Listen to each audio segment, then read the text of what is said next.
petit peu le match de la peur qui nous attend ce soir, heure française, aussi bien pour le Los Angeles FC que pour l'Espérance sportive de Tunis qui ont tous deux perdu lors de leur première sortie. Et pour corser le tout, Flamengo a fait tomber Chelsea plus tôt lors du deuxième match des Blues, ce qui ouvre une sacrée porte pour les scénarios les plus fous.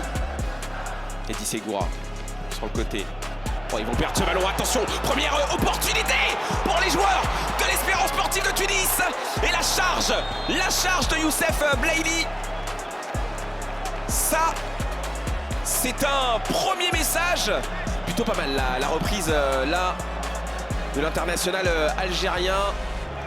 Pas assez désaxé peut-être, et Hugo Lloris qui est tout de même bien vigilant là, quasiment sur sa ligne.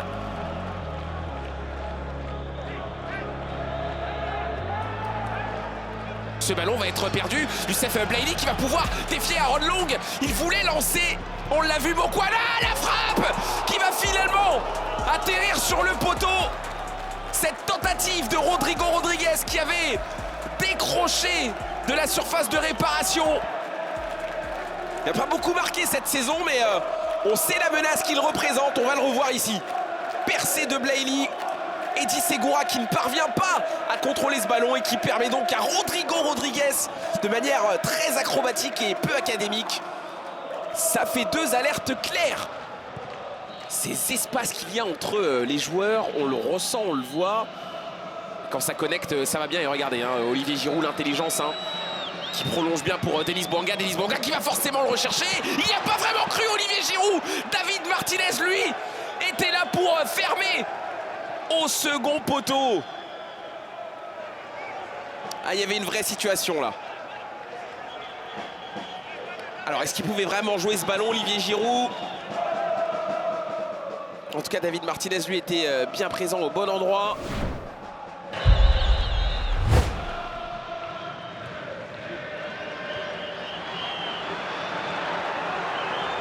Mais attention parce que Belhamida est parti et n'a jamais été arrêté.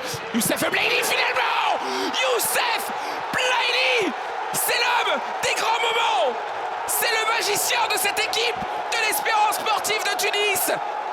Et enfin, il trouve la faille. C'est lui qui finalement gagne ce duel avec Denis Bouanga. Un penalty refusé, mais un ballon qui va lui revenir dans les pieds après cette percée ultra tranchante de Mohamed Belhamida. Et on le voit, le double contact, on le voit, l'aisance technique, on la voit surtout. Cette facilité dans les petits espaces pour l'international algérien. On vous parlait de cette saison tout simplement exceptionnelle pour lui.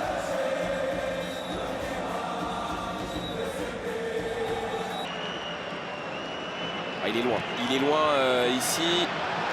Oh là là, ça peut être très chaud. Ça peut être très chaud. Avec maintenant Youssef Blaili qui est parti à toute allure. Il n'y a plus personne. Le double crochet sur Hugo Lloris. La frappe qui va taper la barre, qui va résonner sur la barre. Quelle frappe ici. Oh, il n'y avait plus personne. Il n'y avait absolument plus personne. Allez, les dernières attaques, les dernières actions pour le LAFC. Avec encore une fois Dilrosun qui a souvent été recherché dans cette seconde période. La frappe de Dilrosun, il y a du monde, ce ballon va rebondir. Oh, il y avait Yeboah, la frappe, la tentative de loin, de très très loin. Mais on est bien en train de lui parler et on a surtout bien vu un petit taquet au passage. Attention, attention le ST. Make a careless foul in the penalty area. My final decision is penalty kick. Décision finale d'Espel Escas, un penalty en faveur du LAFC. Notre fin de match complètement folle. On l'a eu les amis. Et donc cette faute de Khalil Guenichi sur Marlon.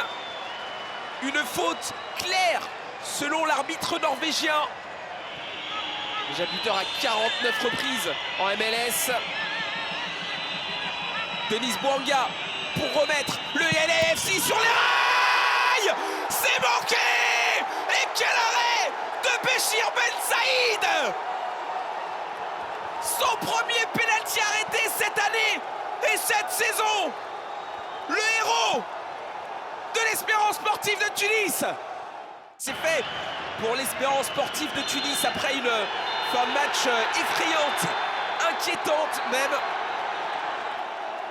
Les joueurs de Tunis s'en sortent grâce à cet homme, Béchir Ben Saïd, qui est parvenu à sortir un penalty à la 98e minute, au bout du temps additionnel de ce match.